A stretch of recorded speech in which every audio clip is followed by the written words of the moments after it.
الحمد لله وكفى والصلاة والسلام على عباده الذين اصطفى خصوصا على أفضلهم وخاتم النبيين محمد الأمين وعلى آله وصحبه أجمعين وبعد.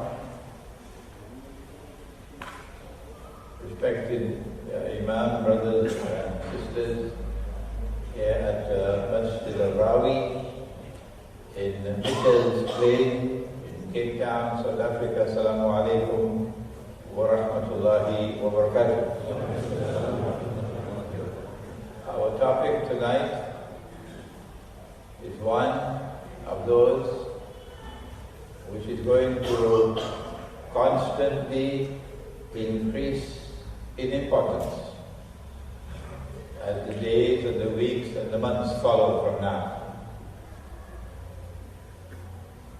An Islamic view of the world post-malhama, or after the malhama that in Christian eschatology is referred to as Armageddon, and which, in my opinion, is indeed the war like no other war has ever been in history.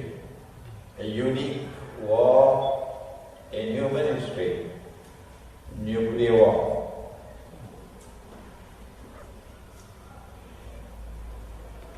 Among the signs of the last day prophesied by Prophet Muhammad sallallahu ta'ala alayhi wa sallam is the malhama. Said that. We now turn to the famous hadith of the mountain of gold. Many of you may have already heard our ta'weel, or interpretation. But remember that when we interpret, you can be right and you can be wrong. Only Allah does not make mistakes, but I'm also told the Queen of England also doesn't make mistakes. Only Allah does not make mistakes. So when we give a ta'weel or an interpretation, we say Allah knows best, and people have the freedom to either accept it or reject it. In Sahih Bukhari, we find the hadith narrated by Mu'az ibn Jabal radiyallahu ta'ala, that the Prophet ﷺ is sitting with him close to each other. And the Prophet said to him, sallallahu ta'ala alayhi wa sallam, these words, Umran Bayt al-Maqdis kharabu Yathrib. Kharabu Yathrib khurujul malhama. Kharabu Yathrib khurujul malhama. Khurujul malhama fathul Constantiniya. Although the Arabs say Constantiniya, but Imran says Constantiniya. Fathul Constantiniya khurujul Dajjal. That when Jerusalem is rising, built up, center stage in the world, look to see whether Medina is going down and down and down. This one going up, that one going down. This one center stage in the world, that one is a forgotten relic, in forlorn desolation, playing absolutely no role at the stage of the world. When that is the state of affairs, then look for the occurrence of the malhama. When the malhama takes place, the next event to come after that would be conquest of Constantinople. Ever heard that word before? It's been banished. It's now illegal to use the word Constantinople. You use that in Turkey, they throw you in jail. I wonder why. If Muhammad sallallahu ta'ala alayhi wa sallam referred to a city by the name Constantinople, would that not be the Sunnah? Yes, it's the Sunnah. And yet Mustafa Kemal and his bunch of Zionists who took over Turkey have banished the word Constantinople, replaced it with another word, I don't even need to mention the name, and have now made it illegal to use the name Constantinople.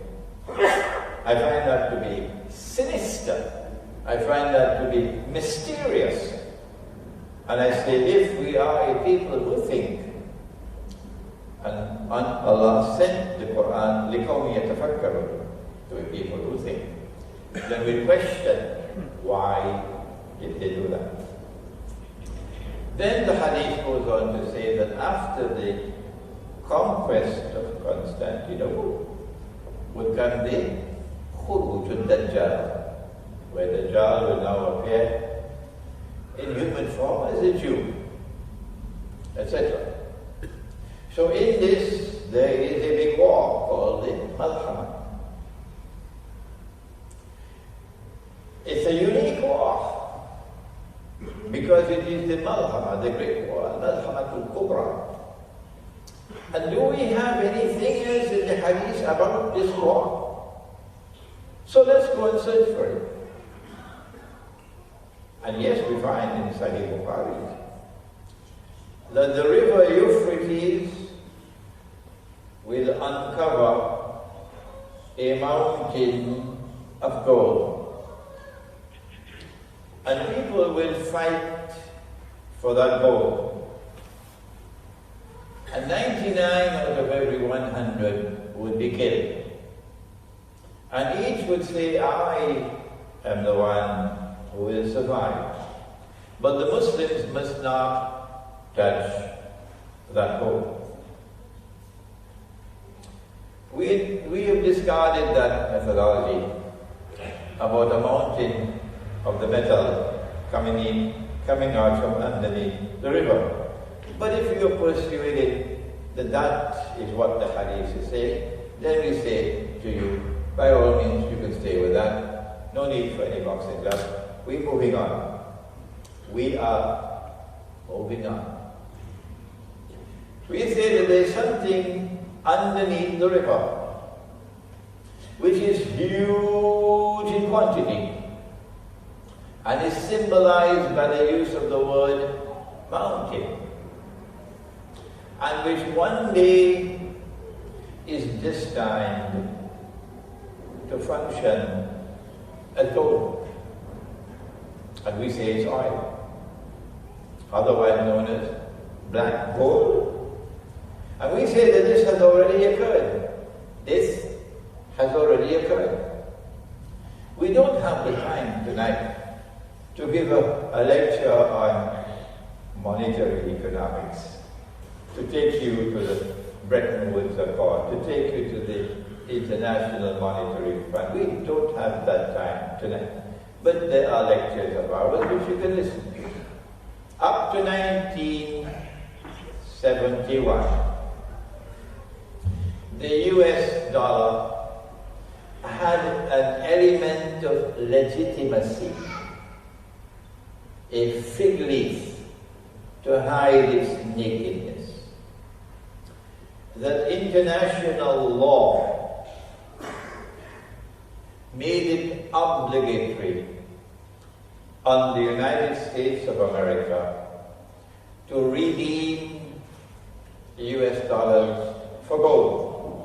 You can bring your US dollars to the United States and demand that you get the gold for it at the rate of how much? You can't answer me, I'm going home. How much? $35 an ounce. 35 US dollars for 1 ounce of gold. And the rest of the world of paper money was nothing else but paper. And they had to hang on to the coattails of the US dollar to have any semblance of legitimacy. This was a monetary system that was bogus and fraudulent and manifestly haram. But the world of Islam long ago stopped thinking. The scholars of Islam stopped thinking. And I make no apologies for the harshness of my language. It is Allah who will judge whether my language is appropriate or not. We stopped thinking. Even though Allah sent the Quran to a people who think. And so this bogus monetary system lasted until 1971, when the French once again brought US dollars. Knock, knock, knock, Uncle Sam, are you there? Come on, we want the gold. But this time the United States got scared, because who knows what's going to happen tomorrow. We have printed more paper than we have gold. So if Saudi Arabia joined the line and Kuwait joined the line, what's going to happen? The bank will bust, go to jail. You print more paper than you have gold. It's fraudulent. So the United States announced that we're no longer going to redeem dollars for gold. They gave their word, and they said we don't have to keep our word. That is the United States of America. Since 1971 then, the US dollar was in no man's land. It had nothing to back it up. Between 71 and 73, it remained in no man's land. And in 1973, they gave us the Arab-Israeli war. They knew, oh yes, they knew, that King Faisal had warned, had threatened, that he was going to impose an oil boycott on the United States of America. You know, in those days, you actually had a Saudi with backbone. Yes.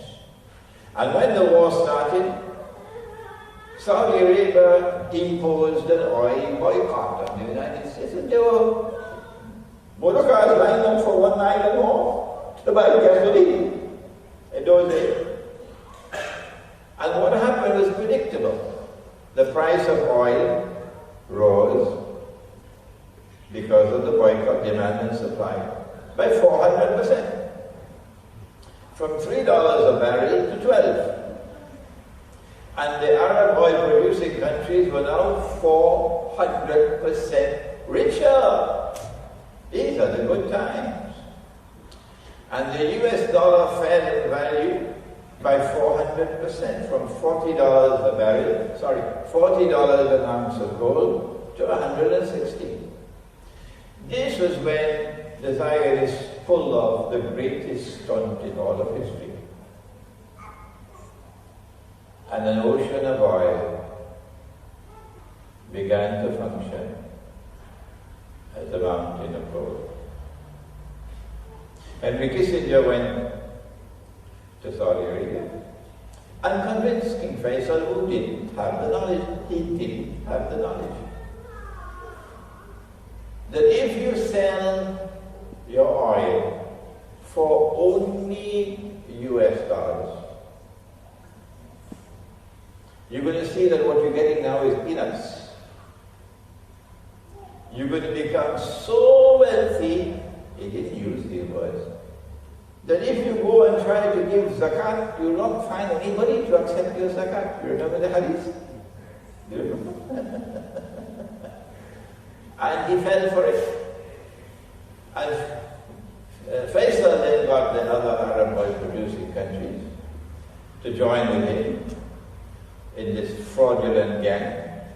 And then they brought into being the greatest creation of the Zionist world on all human history, something called OPEC. And the oil producing and exporting countries of the world, members of OPEC, abided by this unwritten law that oil can only be sold for US dollars. So the US dollar didn't have gold anymore. It now became a petrodollar. It now became a petrodollar. And this monetary system now, which has no links with gold, now became known as the petrodollar monetary system. And that is what the Prophet ﷺ was referring to when he prophesied that the river Euphrates will uncover a mountain of gold. If the world is convinced that this is the correct interpretation of the hadith, alhamdulillah. But Allah knows best. There is no obligation on anyone. If you want to wait for the mountain of the metal to come out from under the river, then by all means you could wait. But the hadith goes on to say they're going to fight over this mountain of gold. In other words, the petrodollar monetary system is destined to lead to a big war. How big? It will be a war like no other war has ever been in all of human history. How do we know that? There's never been a war in human history in which 99 out of every 100 have been killed. Do you know of any such war? No. If this is going to be a unique war in all of human history, and it's going to be so catastrophic that 99 out of every 100 will be killed, then we say this is the war in which weapons of mass destruction will have to be used. And therefore, a nuclear war, or thermonuclear war, or whatever other weapons they have that they've not disclosed as yet. We say, therefore, this is the malhama. That the malhama will be fought in order to protect the petrodollar monetary system. How far away from us is that war? Is the petrodollar monetary system under attack today? Yes, it is. Who is launching the attack? Answer: Russia is the leader. Russia is the leader. And so long as Russia leads, China is there with Russia. But if Russia doesn't lead, China is out of it. So Russia and China are the two heavyweights who are challenging the petrodollar monetary system. And there are three lightweights with them: Brazil, and South Africa, and India. We need not spend any time on the lightweights. We're concerned with the heavyweights. When BRICS came into being, and BRICS caught on and was able to convince many in the world, especially the poor, that there was something fundamentally wrong with the petrodollar monetary system. The implication of the success of BRICS in convincing the majority was that nuclear war now became inevitable. And what we've been seeing since BRICS came into being is called shadow boxing. They had to fish for a reason to attack Russia. And it was while fishing for a reason to attack Russia that they came up with this color revolution to overthrow the legitimately or democratically elected government of Ukraine. And then this government immediately began policies that were manifestly provocative to Russia. And now we are at that point in time where you can see the movement towards war taking place and the inevitability of that war. They are making it plain and clear that they're going to move on Russia. It's just a matter of time. But the good news that I have for you is that Russia is not backing down. As the Russian president said, Vladimir Putin, he said, don't mess with nuclear Russia. And so nuclear war is now inevitable. And that is what we're talking about. The malhama. But why should the Zionists be so happy? Why should they be so keen for nuclear war to take place? If we are a people who think, we want to know why. The answer is located in eschatology, in the study of the Akhirul Zaman, the end time, in which we find Al-Masih al-Dajjal, or Dajjal who seeks to impersonate the true Messiah. In order for him to convince the Jews, he doesn't have to convince any Muslim. No. Dajjal has to convince the Jews that he is the Messiah, Al-Masih. In order for him to convince the Jews that he is the Messiah, he has to do a number of things that we explained in our book, Jerusalem in the Quran. Some of you may have read it. Others may have bought the book, but you couldn't find time in 12 years to read it. Number one, he has to liberate the Holy Land for the Jews. Because both the Bible and the Quran say that Allah gave the land to the Jews, to Banu Israel. Both the Bible and the Quran say that Allah gave the land to the Israelite people. It's another matter that Allah did not give the land unconditionally. He gave conditions, but that's another matter. Number two, he got to bring the Jews back to the Holy Land to reclaim it as their own. Because remember, they expelled, and for 2,000 years they exiled, even in Kingdom. Number three, he has to restore the holy state of Israel, the one built by Nabi Dawood alayhi salam, Nabi Sulaiman alayhi salam. So he has to create a state of Israel and convince the Jews that this is holy Israel. Number four, in the same way in which that Israel ruled the world, in that sense of the word, this Israel must also rule the world. And if you want to know in what sense did that Israel rule the world, just go to Nabi Sulaiman alayhi salam and the Queen Bilqis, Queen of Saba. And there you see some things about the ruling state. Well, Dajjal has already accomplished number one, number two, number three. But how is this Israel going to rule the world?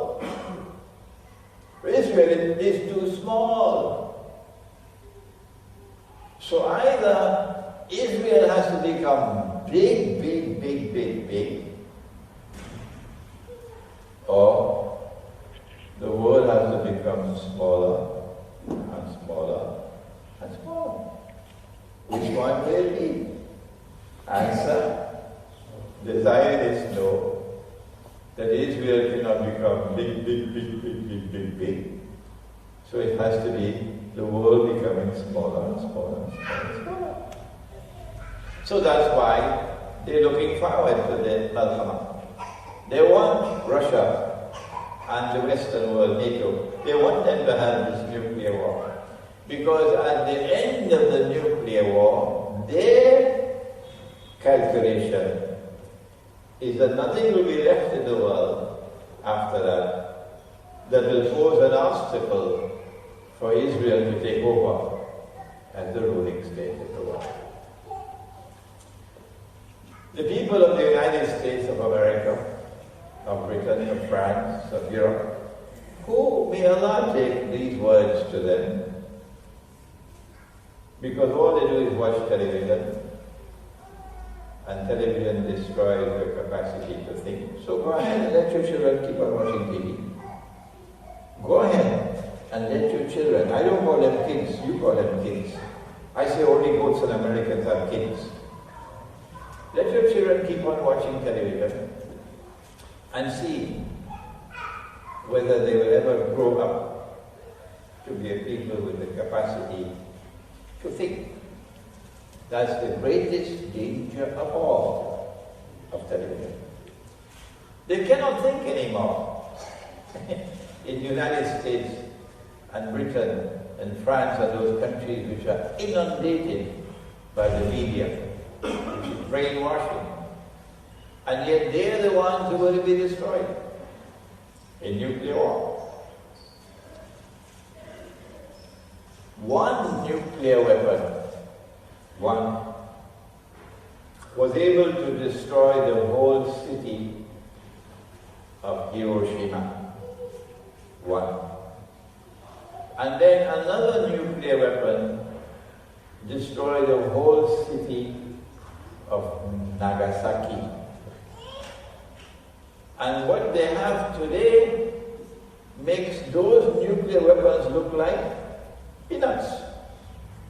Today's nuclear weapons are far, far, far more powerful than what was used in 1945. So when these nuclear weapons explode, it's going to be destruction, mass destruction for the combatants, the two parties that are going to be fighting. How many will die? Can any nuclear scientist tell us how many people will die in the nuclear war that is coming? We Muslims say, well, we don't need to go to any nuclear scientist for that, because Nabi Muhammad already told us that 99 out of every 100 would be killed. 1 in 100 will survive. My understanding is he's talking about the combatants, those who are going to be fighting. And those who are not directly involved in the war are the periphery of the war. I say the ones who die in nuclear war are the lucky ones. I say that the ones who survive the nuclear war are the unlucky ones. Why? Because of what the world is going to be like post-malhama. This is why this subject is so important. The first thing we want to say about the world post-malhama is that the Prophet said alayhi salatu wasalam about the malhama, the birds flying in the sky will fall down because they can't navigate anymore. The entire atmosphere is polluted with radiation. So aeroplanes won't fly anymore. Cruise missiles can't fly anymore. But after the malhama, after the conquest of Constantinople, after the Khuruj of Dajjal, after all of this, comes Dajjal will come from the east. And when he comes from the east, he's going to be riding on a donkey. And the donkey will have his ears stretched out wide. and the donkey will travel as fast as the clouds. The Salafi, because of his feet being in concrete on that methodology, will have to wait for the flying donkey. But we say it's the aircraft. And the fact that the Israeli Air Force can still fly after the malhama indicates that the Zionists will have the technology in a world post-malhama to be able to fly the aircraft. If they have that technology to be able to fly the aircraft, then I come to the conclusion that the banking system will survive. That electronic money can survive. And that the petrodollar monetary system will no longer be needed post-malhama. That paper money and plastic money will be no longer needed. And that electronic money or digital money will now replace the petrodollar monetary system. And we already see the ugly head of that electronic money raising itself. We already see it. When the world is embraced universally by an electronic monetary system, I recognize that to be the equivalent of a financial Guantanamo. Because you can't take your money out of the bank. No, there's nothing to take out. It's invisible, it's intangible. No. The same lack of capacity to think that today characterizes the world of Islamic scholarship. And my words are harsh, but it's time somebody speaks harshly. That same blindness is likely to lead to the fatwa that in the same way the paper money is halal, the electronic money is halal. But no, it's haram, it's bogus, fraudulent, and it will be the equivalent of a financial Guantanamo. Every single transaction that you make in buying and in selling will be recorded. And the Christians know this already. Yes, there is eschatology. And they can track you down. They can discover your profile. Because you have an electronic trail, no need for a paper trail anymore. And when they see a profile that disturbs them, they can freeze your bank account. Who are you going to complain to? Imran Hosein? Huh? That's where we're heading for. I come to the conclusion that in the same way that when Britain became the ruling state in the world with Pax Britannica, Britain had a monetary system over which she ruled with the British sterling pound as the universal currency. And I came to the conclusion that when the United States of America replaced Britain with Pax Americana, the sterling pound had to give way and the US dollar took over. And because the United States was able to rule the world of money, the United States became the second ruling state. So the Dajjal's day, like a year, gave way to the Dajjal's day, like a month. And I came to the conclusion in Jerusalem in the Quran, which was written 12, 14 years ago,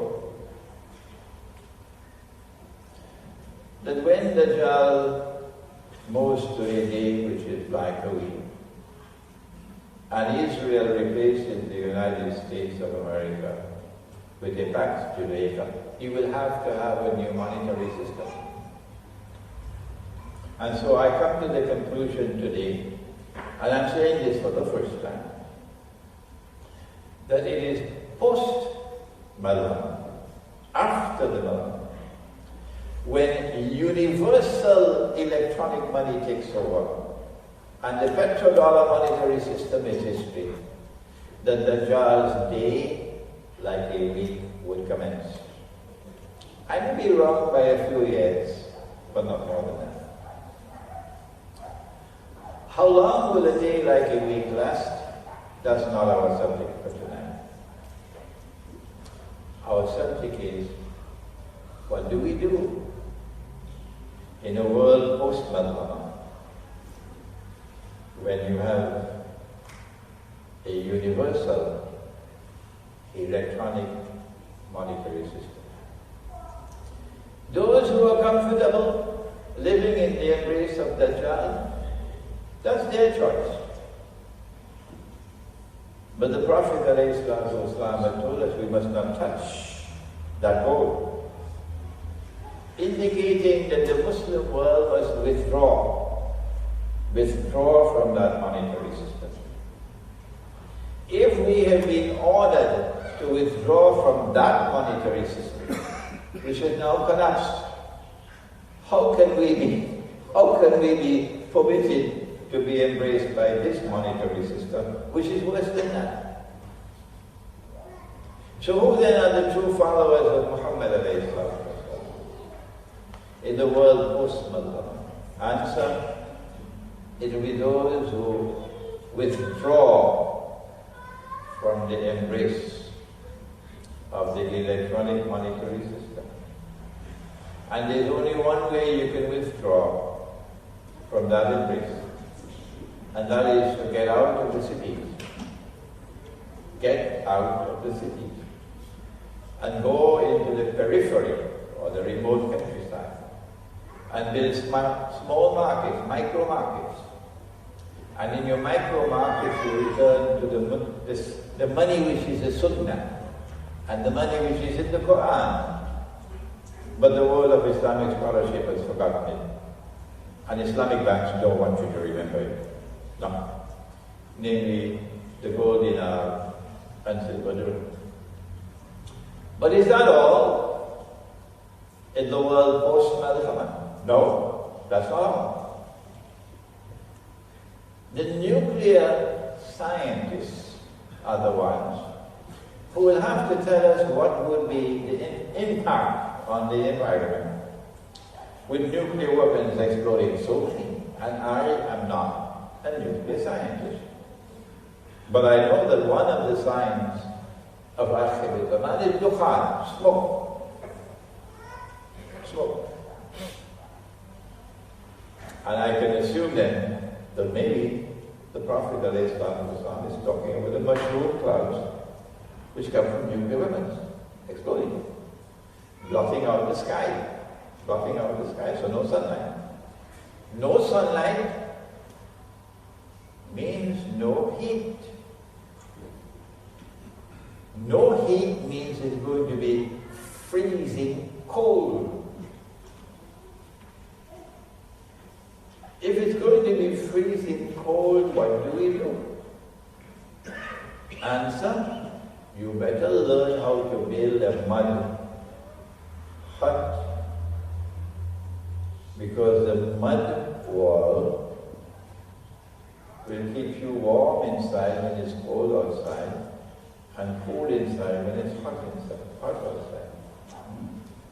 And a small enclosure so that body heat can keep that small enclosure tolerably warm. But what I am concerned about post-malhama is more than the dukhan. The Prophet said about Dajjal, and I believe that this is post-malhama, that he's going to take control of the climate. He's going to cause the rain to fall, and when he causes the rain to fall, it really falls, as Pakistan knows. It's going to have massive flooding, which will not be barakah, but which will destroy animals, livestock, produce in the fields, houses, people drowning, everything washing away. He's going to control the climate. Not only will he cause the rain to fall, he'll stop the rain from falling. That's the more dangerous one. The Prophet said, alayhi salatu wasalam, and you don't hear about these hadiths, you don't hear about it, that 1 year he will stop 1/3 of the rain from falling. Have you heard it? And 1/3 of the crops will not grow. And then the second year he'll stop 2/3 of the rain from falling. And 2/3 of the crops will not grow. And in the third year he'll stop the rain from falling completely. No rain.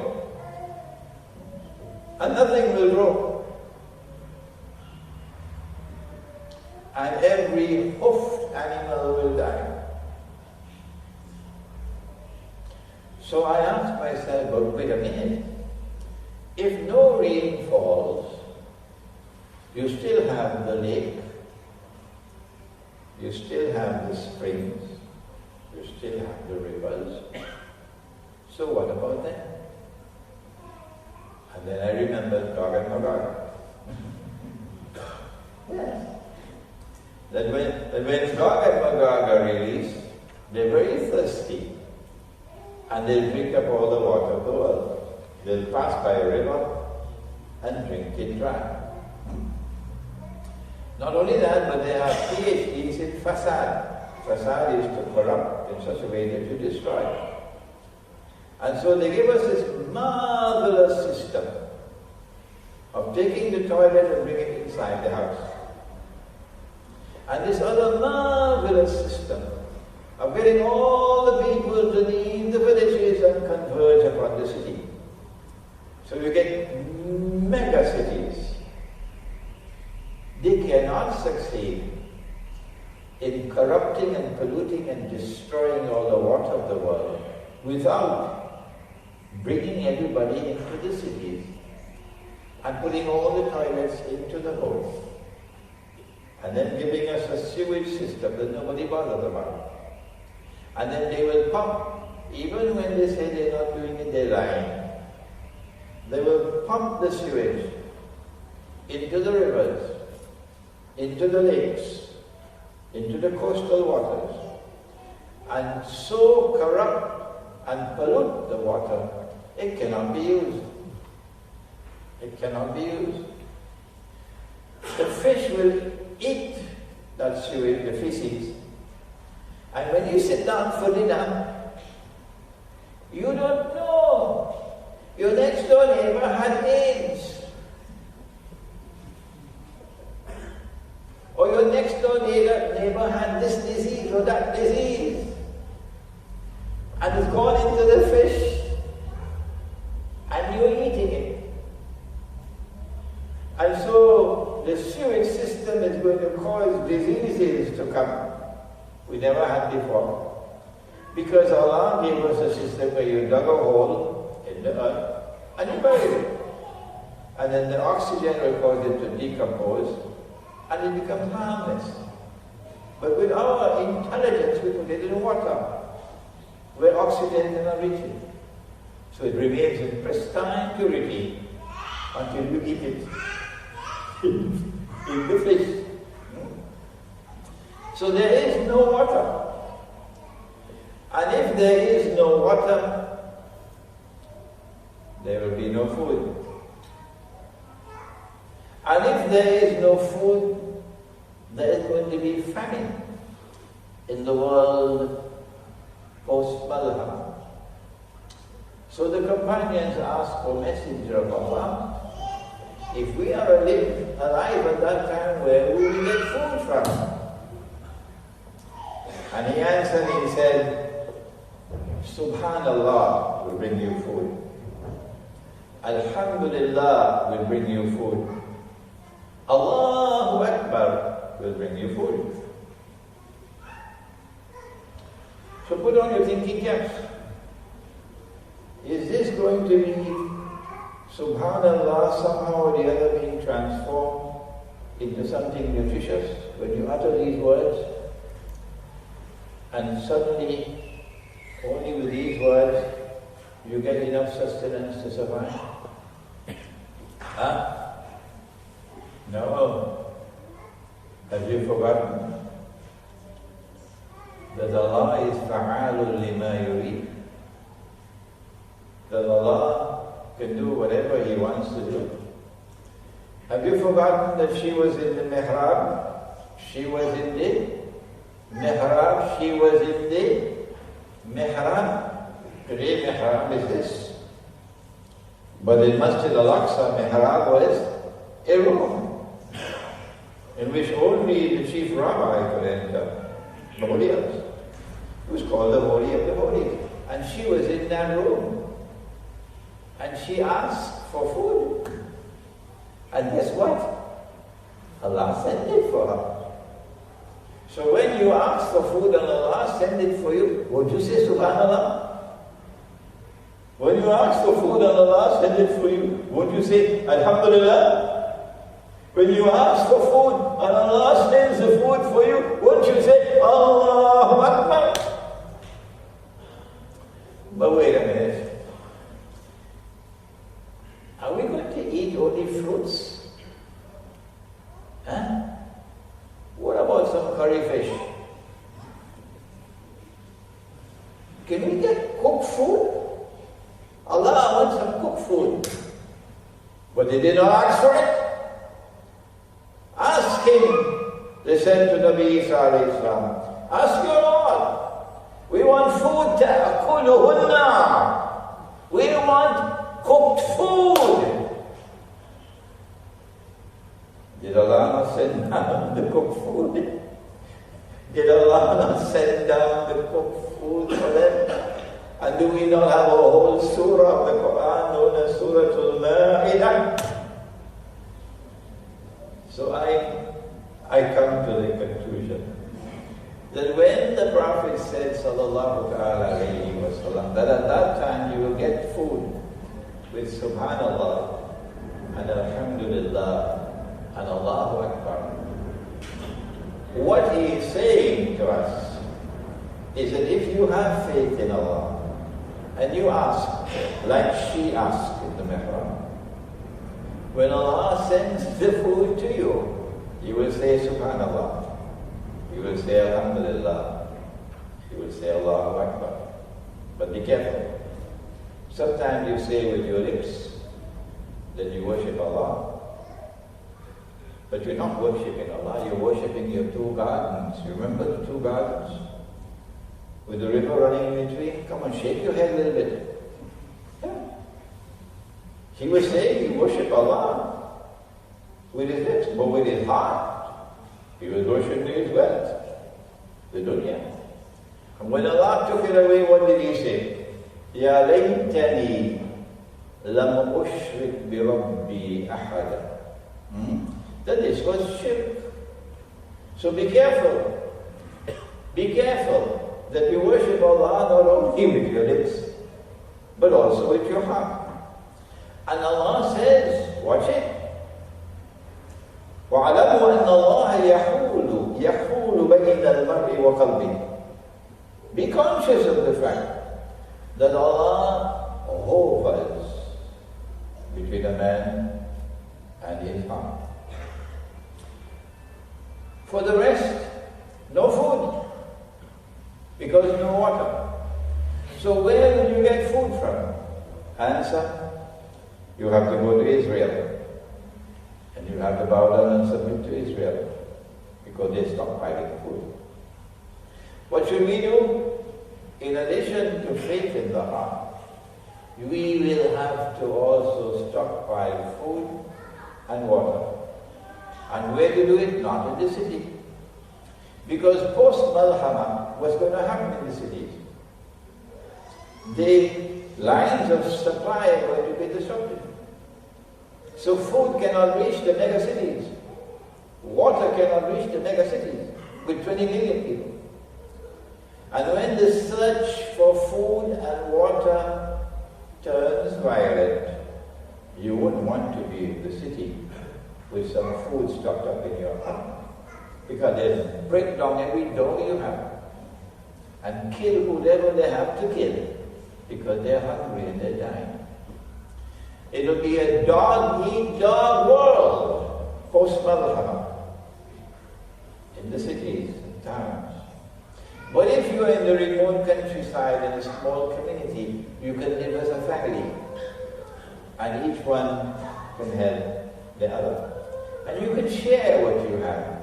That's a better world to live in the world post-malhama. So, money, watch it. Water, watch it. Food, watch it. One more and we finish.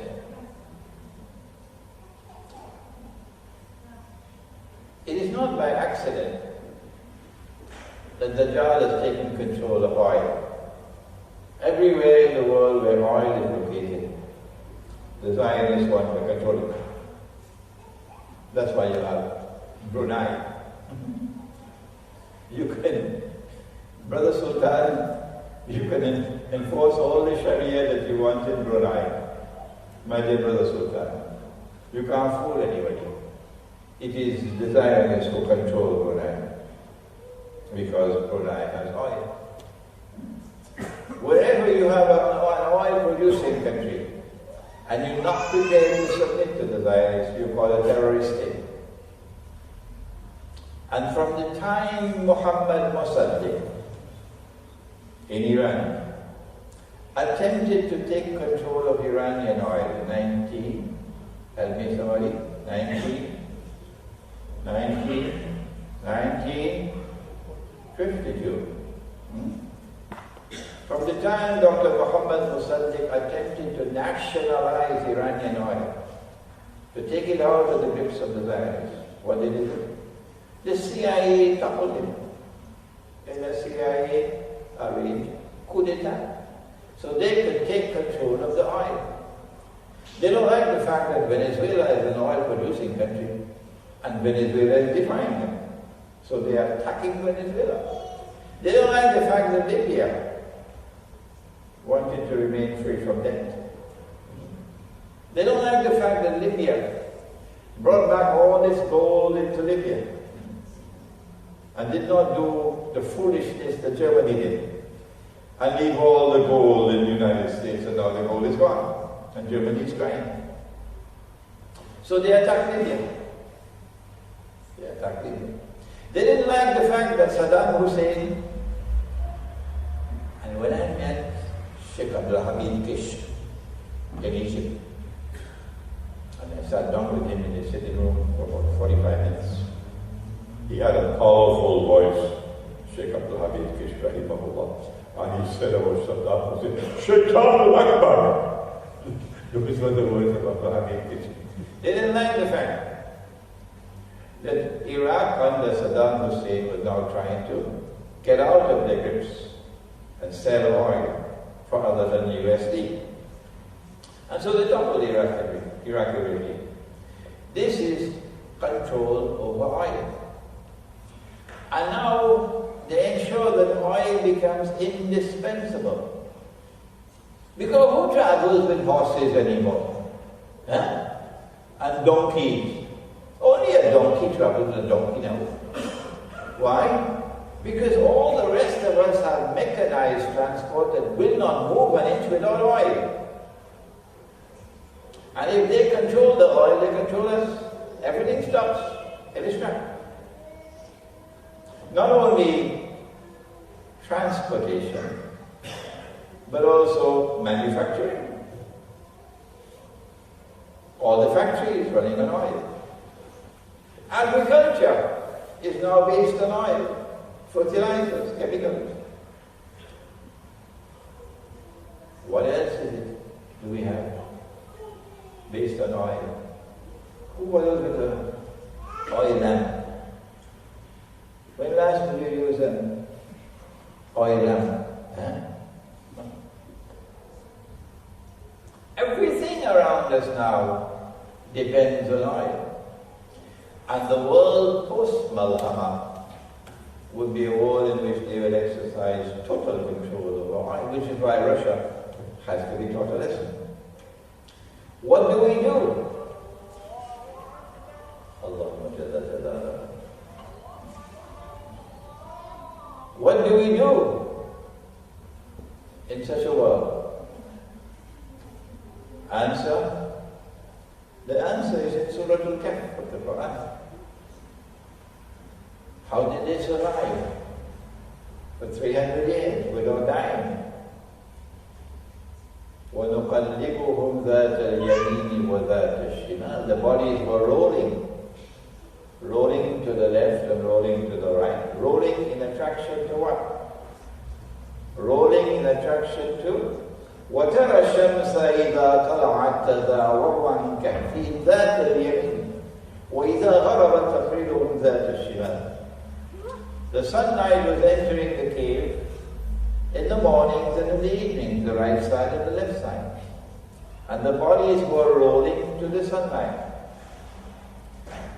And in the process of absorbing the sunlight was being transformed into energy. Is this what is called photosynthesis? Somebody help me. I'm not that big a scientist. If I'm wrong, correct me. I know there's one called phototropism, and the other one is called photosynthesis, and I don't know the difference between them. So let me leave that. Sunlight will be transformed into energy. Today it's called solar energy. So Surah Al-Kahf is saying to us, that's the opening that you have. In a world post-malhama, it is to solar energy that you have to turn. And solar energy is like other forms of natural energy. Wind, table mountain, hill. You can capture the wind and transform that wind into energy. Or the waves in the sea. And you can capture the energy from the waves of the sea to transform it into energy. This has been a glimpse of the world post-malhama. And I've restricted myself to only the state of the world. I have not gone to the events which follow the malhama. I have not touched on the conquest of Constantinople.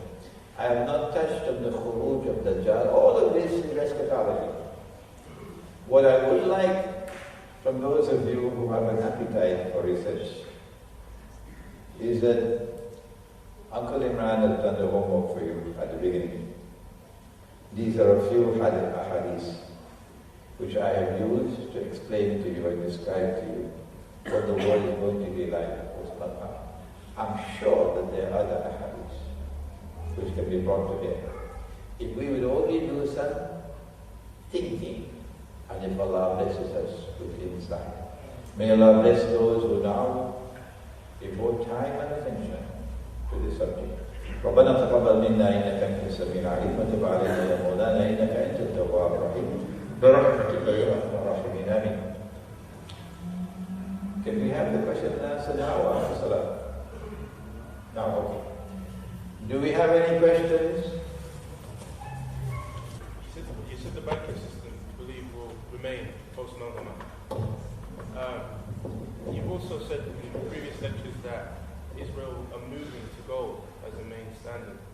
Do you believe the banking system remains until that gold standard now takes over and then people follow? Okay, the question is that there's also an event which is coming, that we know is coming. That Israel will have to give to the world a monetary system based on actual physical gold and silver coins. The question is, how do we relate this to the electronic money? The answer is that electronic money will be the third monetary system. The first was a day like a year, and the British sterling pound. The second was a day which is like a month, and the US dollar, the Bretton Woods, and the petrodollar monetary system.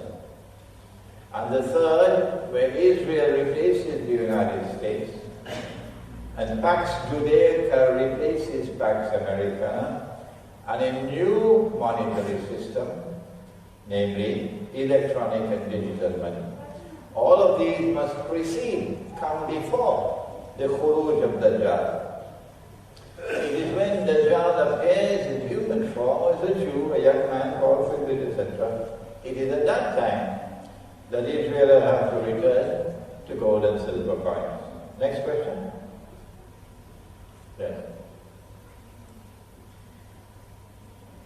Well, my question is, you were talking about the migrating to the rural countryside. How do one identify the signs when that should take place?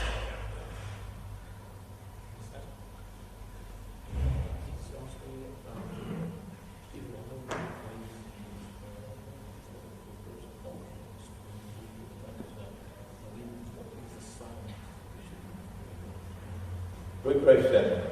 How do we know when to move? That's what he's asking.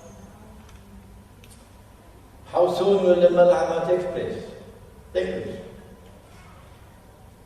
If you are watching what's happening in the world, you can see the incremental movement towards war with Russia is now inevitable. It can happen any time. I had a dream, and I normally do not broadcast my dreams. So when I choose to share a dream with you, the implication is because I believe it is very important. The dream has application for me, send message to me, gives me knowledge. Up to you to choose if you like to pay attention to it or not. In the month of September, I was in Iran attending a conference, and I had the same dream twice, same night. And I saw nuclear war. I saw nuclear missiles being shot into the sky, and I saw Pakistan with a door. When I woke up from that sleep, I remembered that I had a dream 2 years before 9/11. And that dream came true on 9/11. In fact, when I had the dream, I went on the minbar and I gave a khutbah in Long Island, in which I mentioned the dream. So there are many who could confirm that yes, we did have this dream. And there was a gap of 2 years between the dream and 9/11.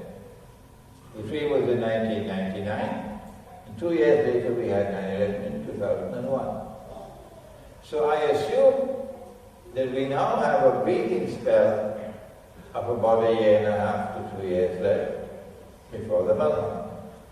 That's not much time. Those who want to benefit from the dream which I had, and who choose not to believe that we still have maybe 5 or 10 years, would now take steps to find a place in the remote countryside and stock up on food and on water and try to master something of the technology of solar energy. Learn how to build a house with mud walls, and learn other survival skills. What to do when there is no sunlight? How do we live in a world in which there is no sunlight? How long will it last? No sunlight. There's a hadith which speaks of 40 days. The Christians say 3 days. Yes, technology. But there's a hadith which says 40 days of no sunlight. How do we survive such a time? So survival skill. Next question.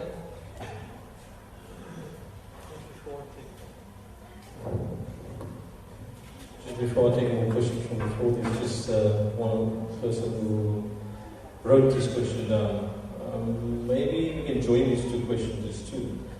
What is the role of Iran in the malhama, as well as what is the role of Pakistan in the malhama?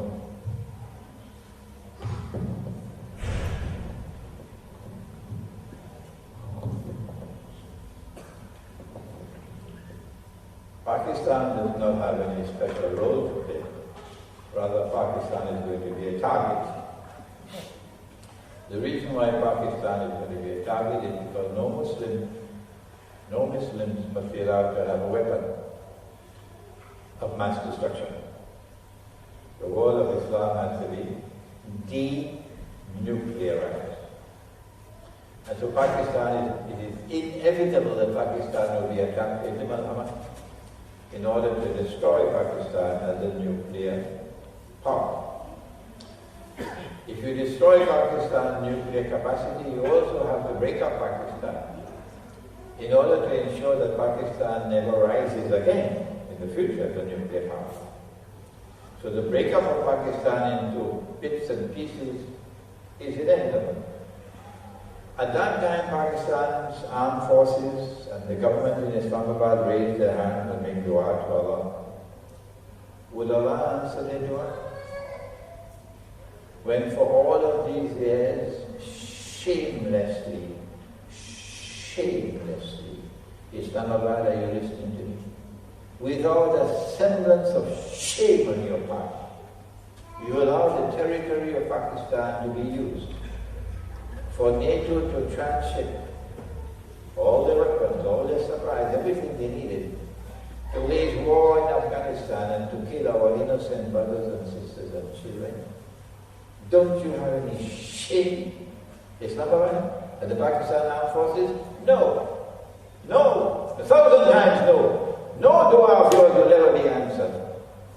On the contrary, the innocent people of Pakistan, when they see Pakistan breaking up, they will come after you and they will lynch you, and you deserve that lynching. About Iran is different. About Iran is that which I will not speak. No.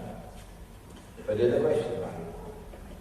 I'm certain that there will be those in Iran who will follow the Mahdi, even when they find out he's not Shia. As I'm certain there is some amongst the Sunni, not the majority, some amongst the Sunni who will follow the Imam al-Mahdi. The rest of the Sunnis will say, no, he's a terrorist. That kind of Islam can't work in the world today. And they reject it. And so I'm sure that in Iran there are those who will have authentic loyalty at that time and will therefore have a role to play in the world post-malhama. What that role is going to be, I don't think we can encompass that in our lecture tonight. Salam Sheikh, yes, Islam is supposed to lead mankind out of this quagmire that we in.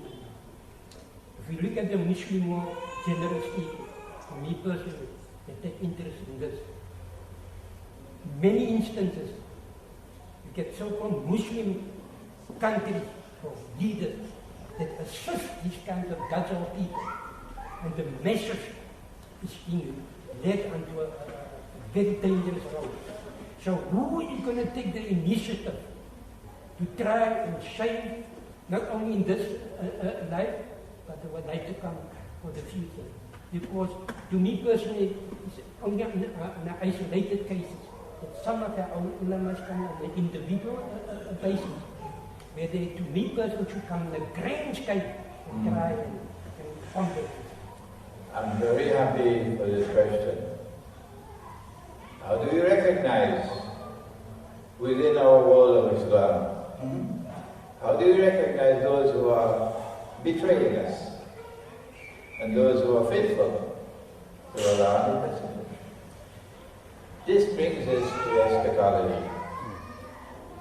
My study of eschatology has led me to the conclusion that when Dajjal was in a day which is like a year, he did more than create the first ruling state of Pax Britannica. He did more than controlling money with the now US, the sterling pound monetary system. What he did was to create within the world of Islam those who will rule the world of Islam on the Dajjal's behalf. And that was the so-called Ottoman Islamic Empire. And I have done my studies, oh yes, I assure you, before I speak these words. And when Dajjal moved to a day which is like a month, he did more than create the United States of America and Pax Americana with the US dollar. He created within the world of Islam a successor to the Ottoman Empire, which will take leadership in the world of Islam on Dajjal's behalf. And that was the kingdom of Saudi Arabia. And when Dajjal is to move to a day which is like a week, and Pax Judaica is to replace Pax Americana, and the electronic and digital monetary system is to replace the petrodollar monetary system, he creates ISIS, which is destined to now replace Saudi Arabia with a bogus caliphate of Khilafah. That is my answer to you. This is how we recognize the head of the snake.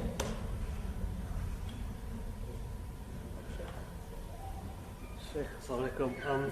Incidentally, this is the first time tonight, first time in my life I've ever made this comment. Go ahead.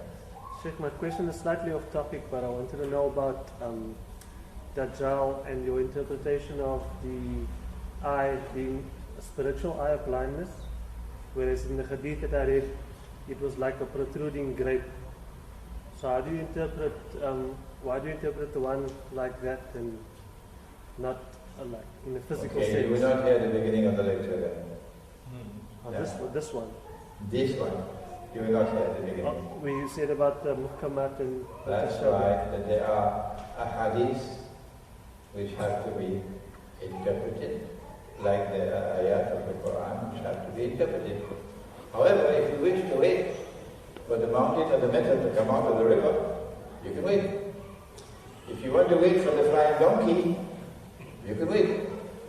And if you want to wait for somebody who is tied up in Jerusalem, and he has one eye, and claim to be Dajjal, you will have to explain to me how come Nabi Muhammad ﷺ suspected Ibn Sayyad to be Dajjal, and he had two eyes.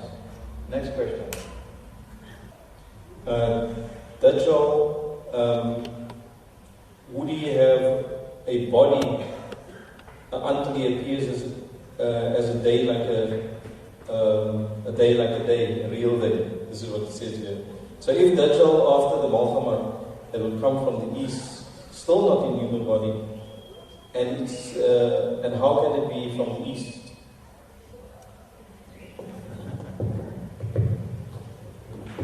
I thought I had already explained, maybe I did not, that when his day, like a week, is finished, when the conquest of Constantinople has taken place, has it taken place again? Is Sultan Muhammad Fatih the man that the Prophet spoke about? The Turkish people will be furious with me. They'll wring my neck if I go to Turkey now. Is Sultan Muhammad Fatih the man that Nabi Muhammad spoke about when he praised him? لَتَفْتَحَنَّ الْقُسْطَنْطِنِيَّةَ وَلَنِعْمَ الْأَمِيرُ آمِرُهَا وَلَنِعْمَ الْجَيْشُ ذَلِكَ الْجَيْشُ. You will most certainly conquer Constantinople. And what a wonderful army that will be, what a great commander that will be. Sultan Muhammad Fatih led the Ottoman troops and conquered Constantinople in 1452. Is that what the Prophet is talking about? Or are you going to come now with some bogus theory and bogus paper money? There are two conquests of Constantinople. To to get out of the mess in which you are. No. No. The Prophet spoke of only one conquest of Constantinople, and it has not as yet occurred. No. It is only after the conquest of Constantinople that you will have the khuruj of Dajjal.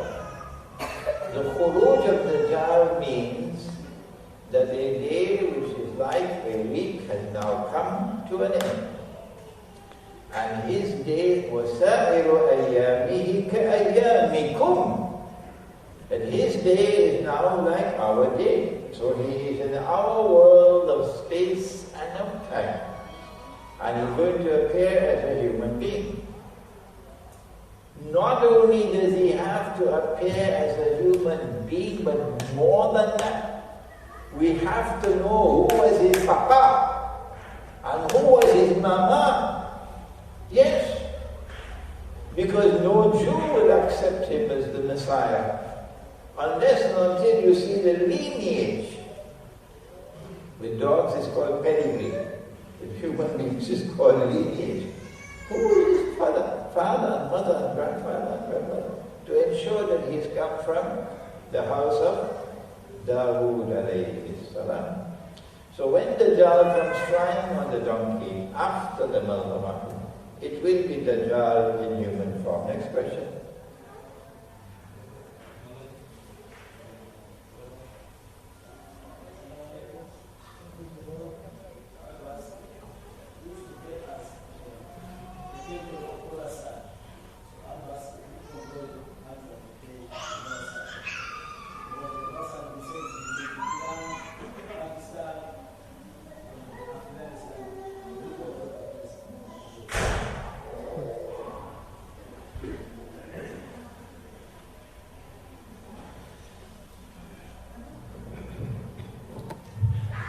The question is that earlier in your response about Iran, Pakistan, you mentioned that you would like to know who then controls Pakistan and Iran.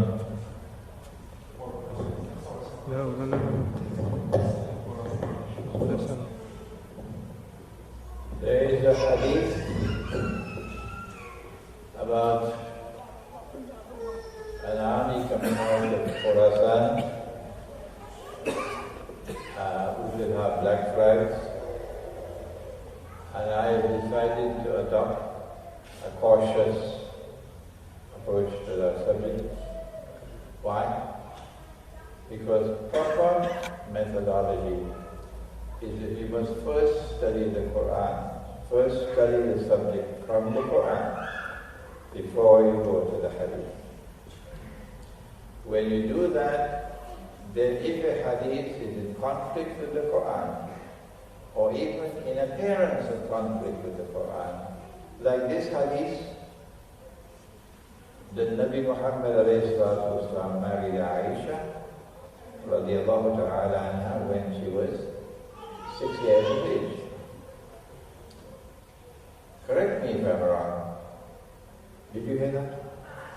Please correct me if I'm wrong. If the Prophet ﷺ married a 6-year-old child, then it is sunnah to marry a 6-year-old child. Tell me if I'm wrong. Tell me if I'm wrong. If it is sunnah to marry a 6-year-old child, is there anyone in this gathering here who will say yes, it is sunnah? I agree. I agree, yes, that it is sunnah because I accept the hadith. Is there anyone who says that it is sunnah to marry a 6-year-old child? I don't think anyone will say that. Nor will anyone give his 6-year-old daughter in marriage. But I tell you, ISIS is going to do it. And they're going to have a video of it if we don't do something about it. And when that video is released, it's going to be on every single television channel in the world. And it will be repeated and repeated and repeated over and over and over again. And then it will be too late. And you will be the laughing stock of mankind. and you deserve it. Because this hadith is an insult to the Prophet ﷺ. Yes, a manifest and disgraceful insult that Muhammad ﷺ would marry nikah with a 6-year-old child. It is also in conflict with the Quran. And you don't need much research to see it's conflict with the Quran. So I am of the opinion that you must first study the Quran before you go to a hadith.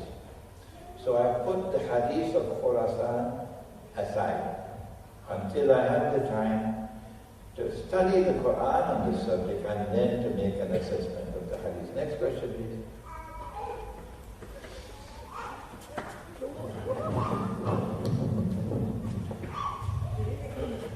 Well, the current Sunni Shia fabricated division is the Zionist plot with Muslim agencies to subvert the position that Iran can play in the post-apolitical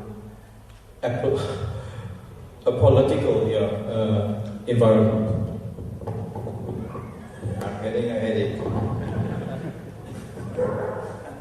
I really don't understand the question. I know that Dajjal's master plan is to foment or to provoke Sunni Shia war at this time in the House of Islam, for obvious reasons.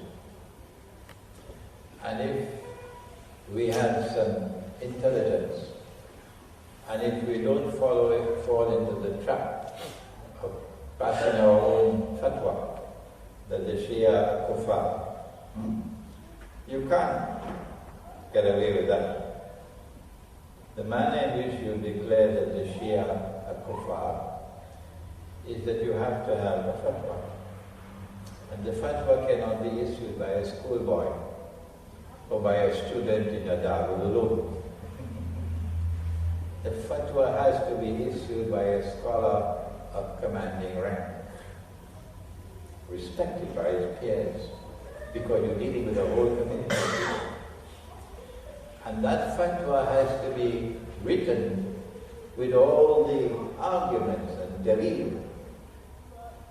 When that fatwa is written, it then has to be studied by those who have the competence to study it, the ulama. And when they are in agreement and you have ijma', the ulama, as we had on the Qadiani or the Ahmadi, then you can say that the Shia are kuffar. Otherwise, watch it. Watch it. Watch it. Otherwise, you make a fool of yourself. Okay? Yes, I know you can have arguments about Shia conduct and this and that and the other. There's no problem with that. But to say that they are kuffar, no, there's a procedure.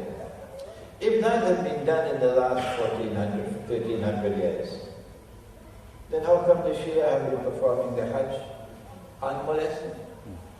Unmolested. With no obstacles in their way placed by any regime in control of the Hijaz and the Hajj. And without demonstrations in Cape Town or any other part of the world. No, they should not be allowed, they are not Muslims. In my living, and I am 73 long years now on the face of this earth, and I have never come across any demonstration in any part of the world protesting the Shia performing the Hajj.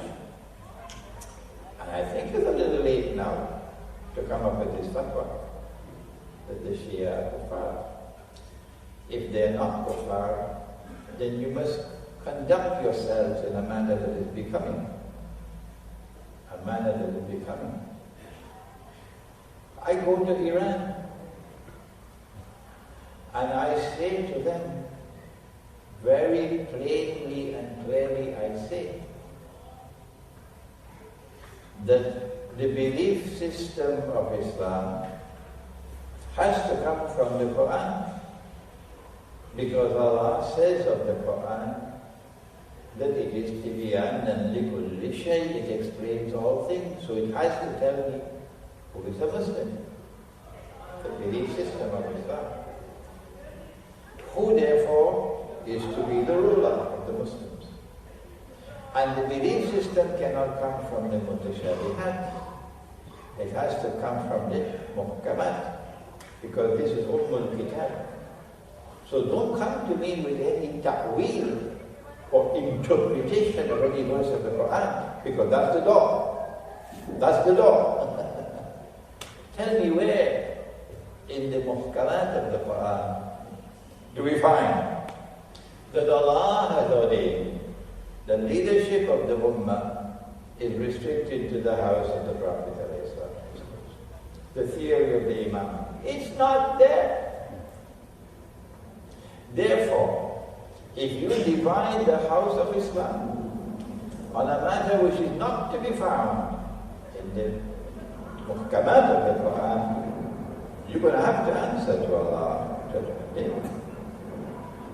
And guess what? Because I don't go to them with boxing gloves, I don't speak ill to them. No. They listen to me respectfully. And some of them have started to reflect over what I have said. Oh yes. And they invite me to come again. So I say at this time when Dajjal wants to provoke Sunni Shia civil war, then your leader and my leader, Muhammad sallallahu alaihi wasallam, would want us to respond with efforts to build Shia-Sunni solidarity to confront the common enemy. Take two more questions. One. Russia got a lot more Shia in the Anglo-Saxon Shia in Are the Russians aware that they somehow have come to war with Muslim? Is there movement in Russia about Islam? Did you hear?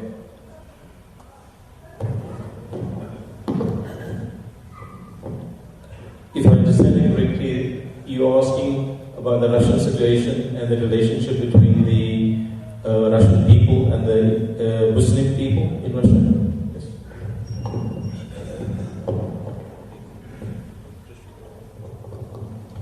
There are 20 million Muslims in the Russian Federation. 20 million Muslims in the Russian Federation. Something like, I think, 40% of the Russian armed forces are Muslims. Something like 40% of the Russian armed forces are Muslims. Yeah. It is when the CIA, and before the CIA was Britain, wanted to stab Russia in the back. That there was funnel weapons and money, sterling pounds and weapons, to try to provoke Muslims into an armed rebellion. That you find these Russian-Muslim wars taking place. But that was not the only reason why the Russians waged war on Muslims. There's another reason. This latest one in Chechnya is because the CIA was fishing in Chechnya with US dollars and with US weapons. And if you don't know that, go and ask the Chechens themselves and they'll tell you. But prior to this, how do we explain that Allah in the Quran has said, has commanded, if you differ with my explanation of the verse, say so tonight.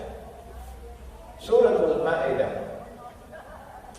O you who have faith in Allah, Ya ayyuhalladhina amanu, O you who have faith in Allah, لا تتخذوا اليهود والنصارى أولياء بعضهم أولياء بعض ومن يتوله منكم فإنه منهم إن الله لا يهدي القوم الظالمين. O you who have faith, do not take such Jews and do not take such Christians as your friends and allies who بعضهم أولياء بعض, who ba'duhum awliya'u ba'd. Shall I repeat it a third time? Who are themselves friends and allies of each other. The Quran is prohibiting us from maintaining friendly ties and becoming allies and accepting sterling pounds and weapons from a Judeo-Christian alliance when Jews and Christians become allies of each other. And if you do that, you've lost your Islam, you belong to them. And Allah will not provide guidance for wicked people. And here comes the Ottoman Empire. And the Ottoman Empire for 500 years wages a bogus jihad. A bogus jihad on Rome. Who is Rome? Go to Surah al-Rum and you know who is Rome. Ghuribat al-Rum and you know who is Rome. Rome is the Orthodox Christian world which never entered into an alliance with the Jews. Up to this day. So who entered into the alliance with the Jews? It is the Western Christian world. It is Britain who led the way. And it was Britain who was fishing out there, sending weapons and money to Imam Sharia. The Ottoman Empire waged war on Rome, unjust war, for 500 years, only on the Orthodox Christians. The Ottoman Empire took the capital city of Rome and took the Khilafah of Islam and brought it to sit down right there in the capital city of Rome. If there was any humiliation to the rule of Rome, this is it.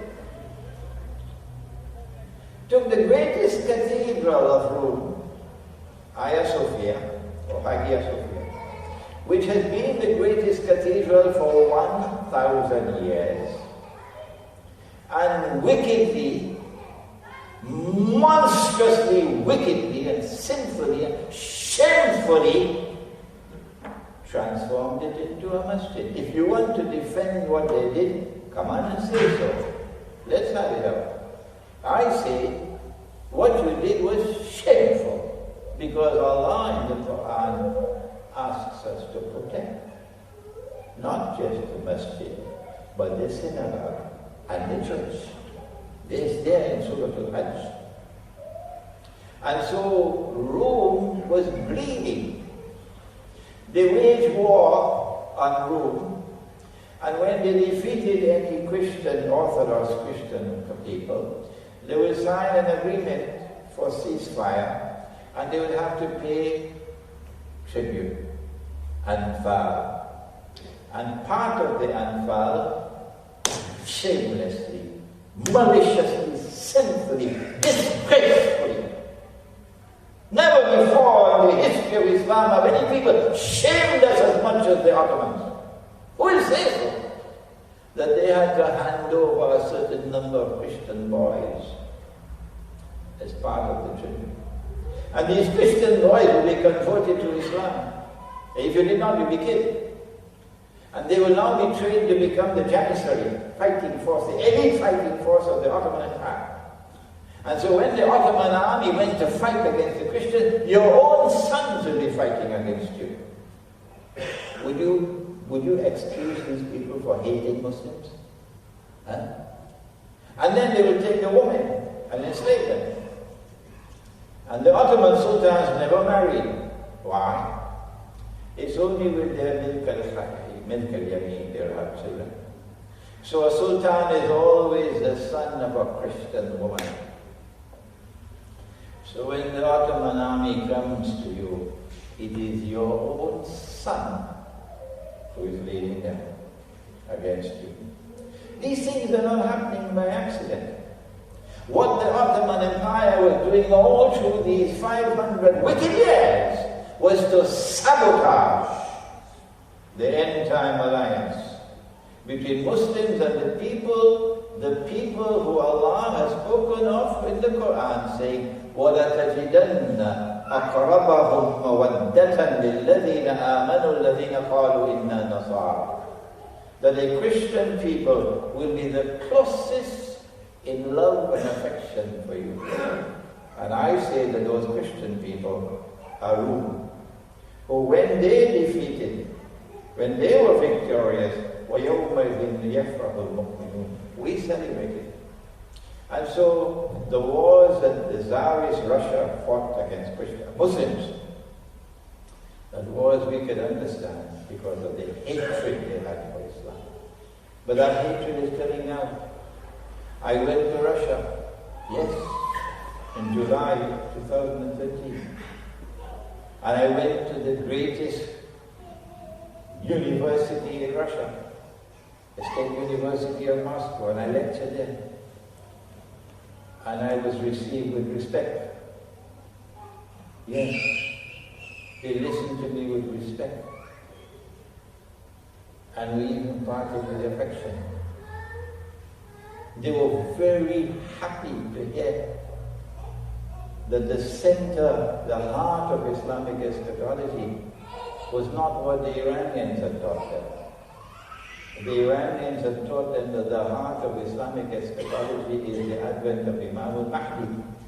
So when I went to Russia, all I'm hearing is Mahdi, Mahdi, Mahdi, Mahdi. And I said, no, you're wrong. The sign of all signs of Akhirul Zaman is not the advent of Imam al-Mahdi. The Shia are wrong. It is the return of the son of Mary, and when I said that, you could have seen the smiles on their faces. They were so happy. They said, but your eschatology and ours is the same. And when I spoke of the conquest of Constantinople, they said, but your eschatology and ours is the same. And they embraced me with affection. And they invited me to come back. And so 500 years of Ottoman wickedness. But Allah can plan His plans, and Allah's plan is the best plan.